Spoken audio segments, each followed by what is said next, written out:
하나님 말씀 룻기 1장 19절에서 22절까지 보겠습니다. 1장 19절에서 22절까지 같이 읽겠습니다. 이에 그 두 사람이 베들레헴까지 갔더라. 베들레헴에 이를 때 온 성읍이 그들로 말미암아 떠들며 이르기를 이가 나오미냐 하는지라. 나오미가 그들에게 이르되 나를 나오미라 부르지 말고 나를 마라라 부르라. 이는 전능자가 나를 심히 괴롭게 하셨음이니라. 내가 풍족하게 나갔더니 여호와께서 내게 비어 돌아오게 하셨느니라.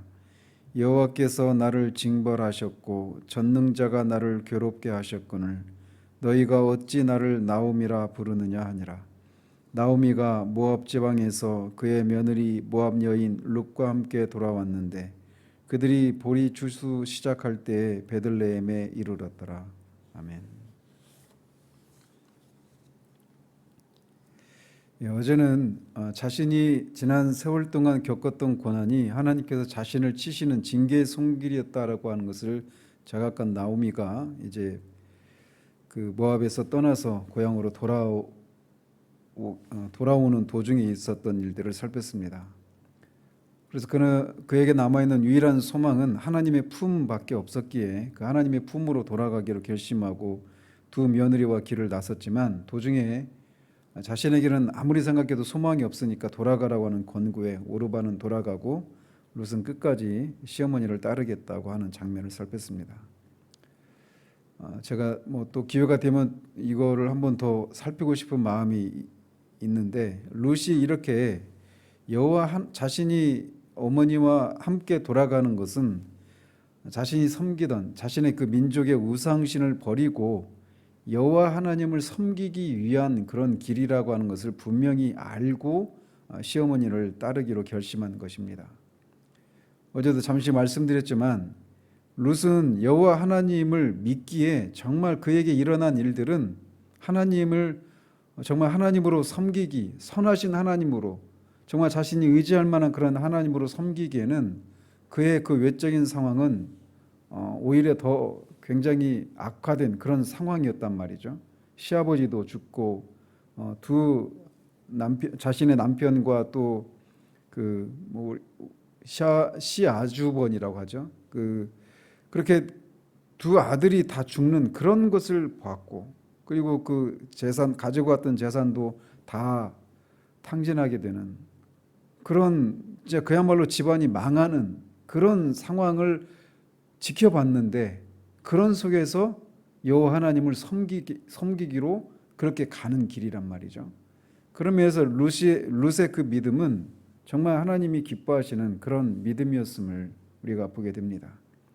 하나님을 믿으면 예수를 믿으면 복을 받는다라고 하는 이런 이 번영신학이 넘쳐나고 있는 이 시대에 룻은 정반대의 길을 가고 있는 겁니다.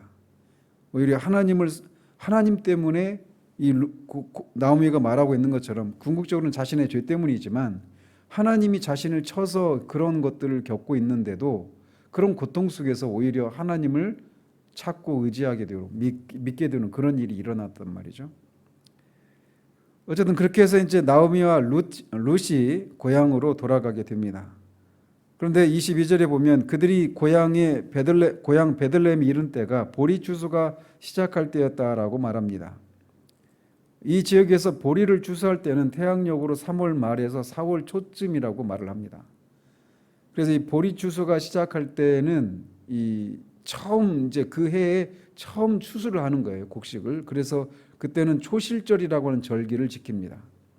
이 초실절은 첫 열매를 드리는 것이어서 궁극적으로는 부활의 첫 열매인 예수 그리스도를 가리키는 절기였고 그리고 그 보리 추수가 끝날 때쯤 되면 또 칠칠절, 다른 말로 오순절이라고 하죠.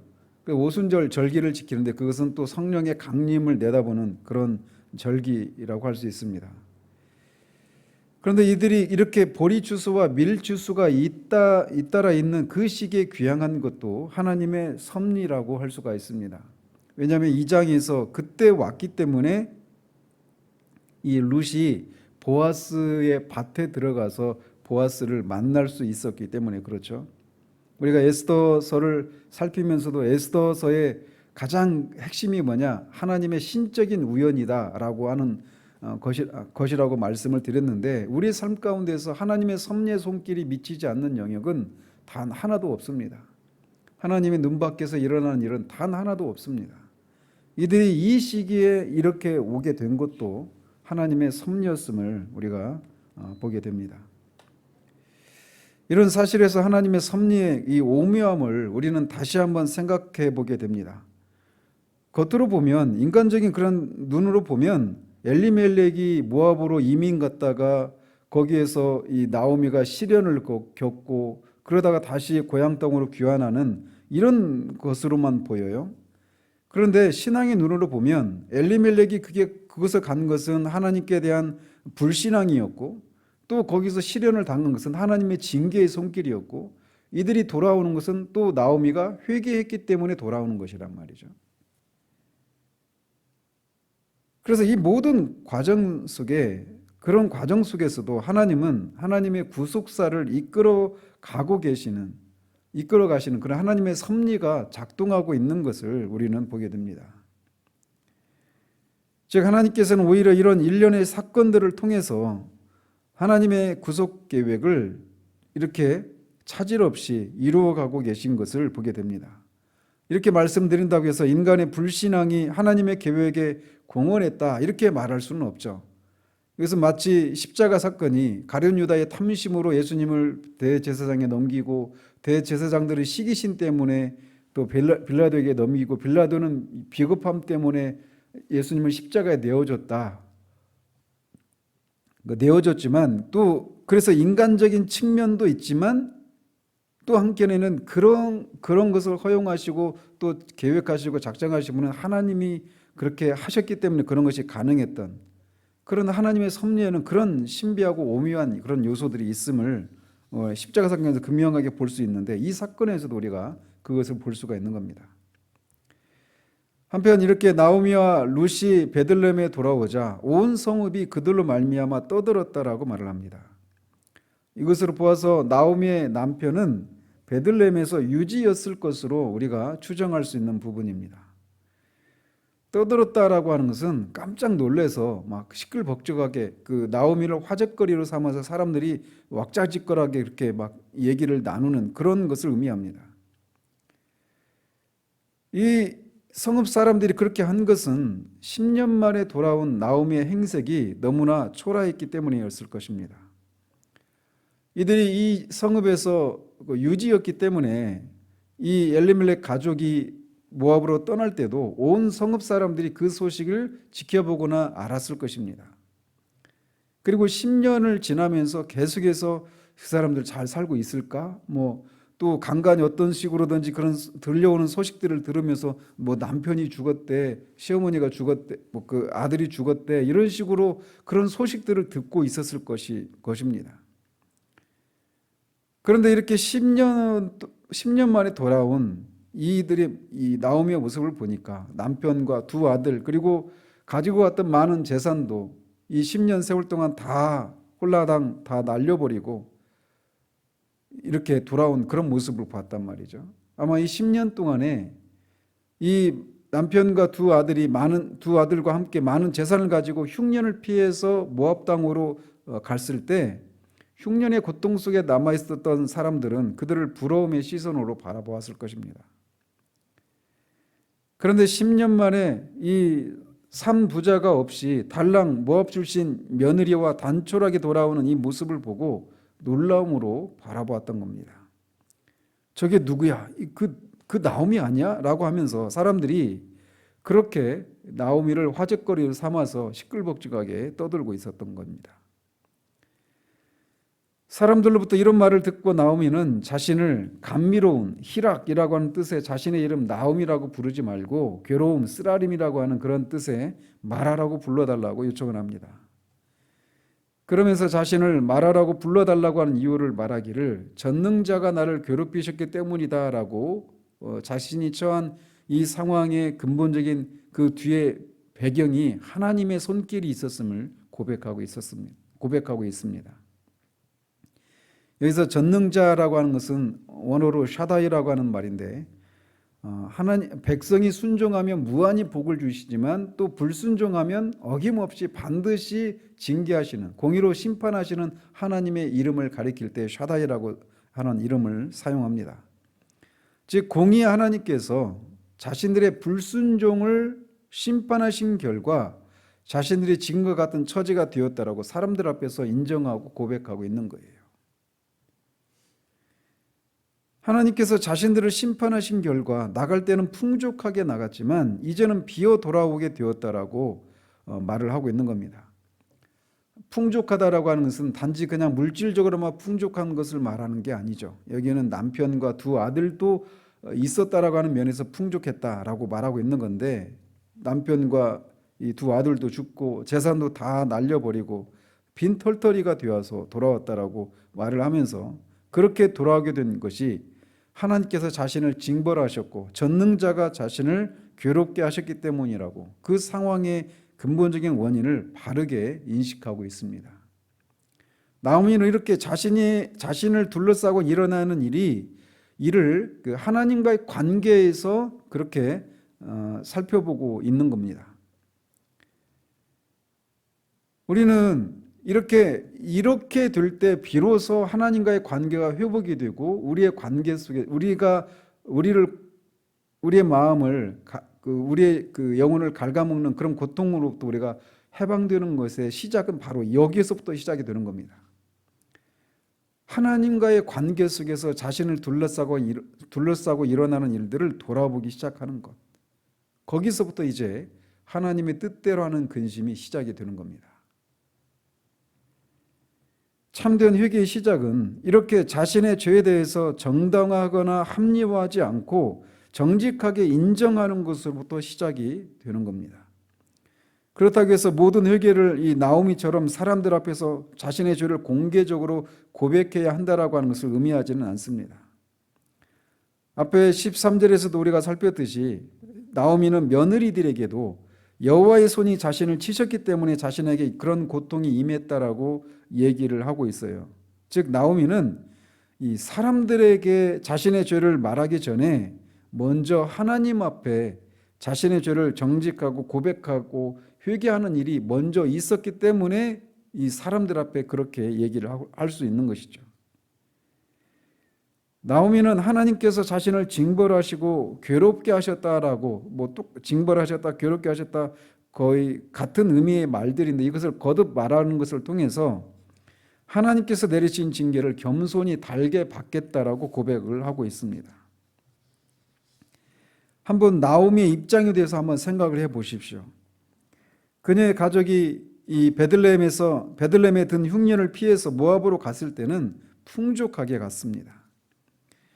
아마도 흉년의 고통을 겪고 있는 사람들이 그들을 볼 때 부러워하기도 했겠지만 아마도 많은 사람들은 그들을 시기했을 것입니다.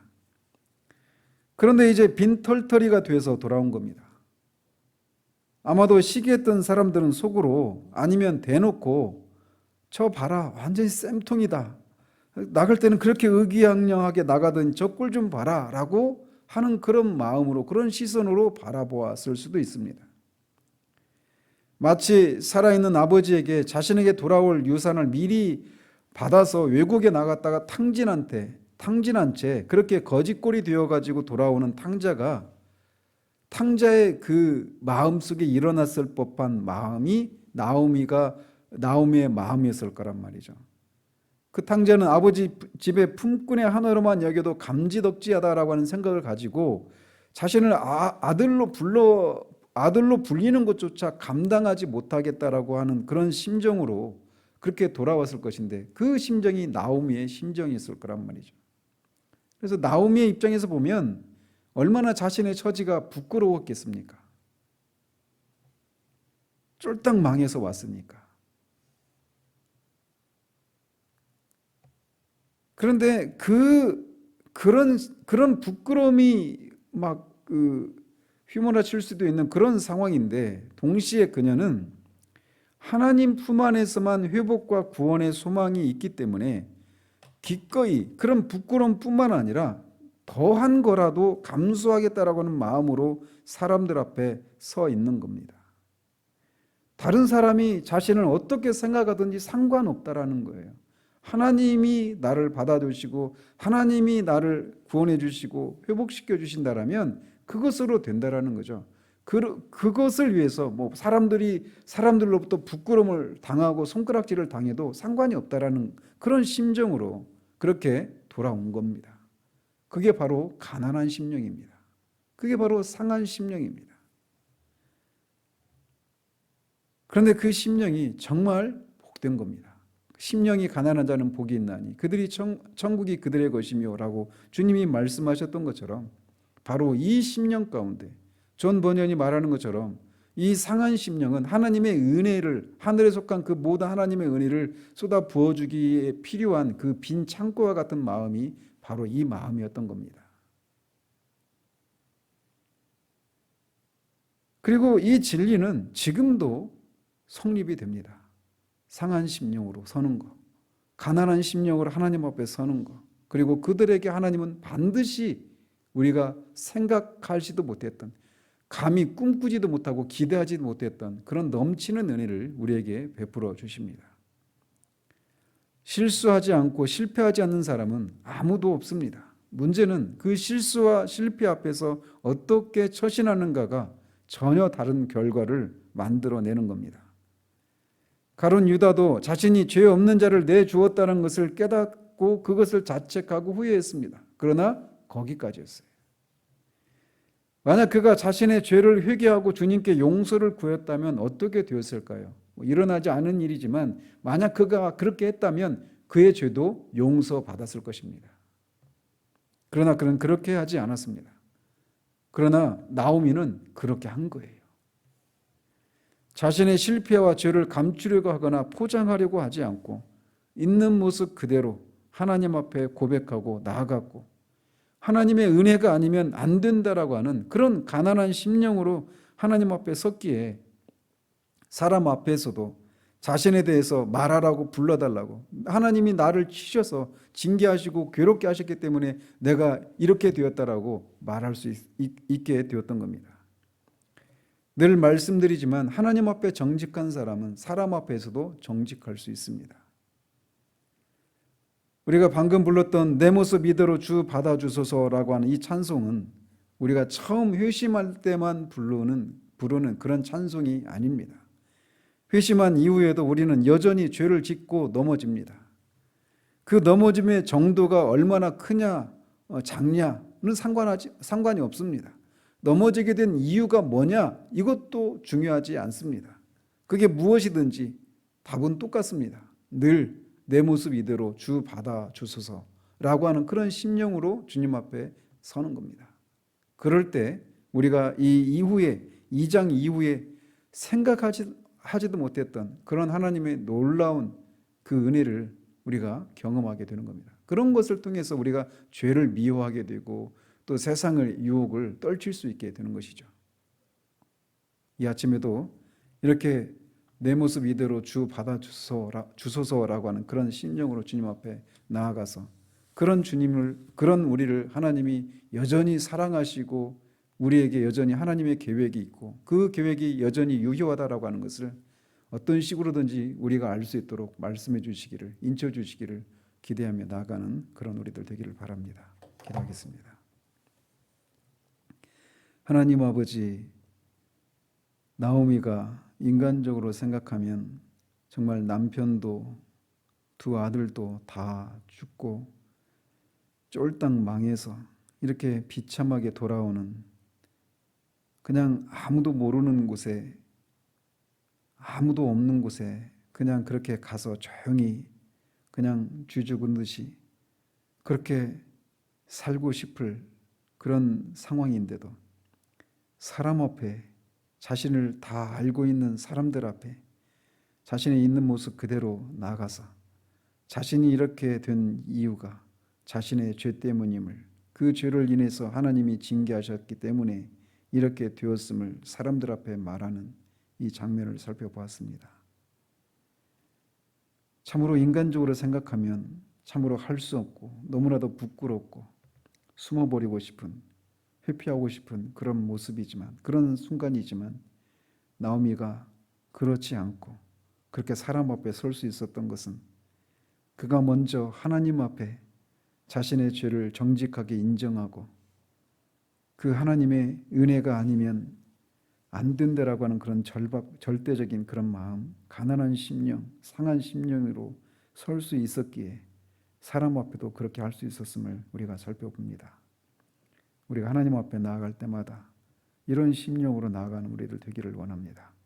하나님의 은혜가 아니면 아무런 소망이 없다라고 하는, 자신이 그렇게 되는 것은 자신의 우리의 연약함과 죄로 말미암았음을 정직하게 고백하며 그 죄에 대해서 하나님이 어떻게 우리를 다루신다 하더라도, 또 사람들이 그런 우리를 어떻게 바라보고 어떻게 판단을 하고 또 손가락질한다 할지라도 하나님이 우리를 받아주시기만 한다라면 기꺼이 이 모든 것을 감수하겠노라고, 다만 하나님의 긍휼과 자비만을 베풀어 주시기만을 소망하며 나아가는 그런 우리들 될 수 있도록 하나님 도우시옵소서.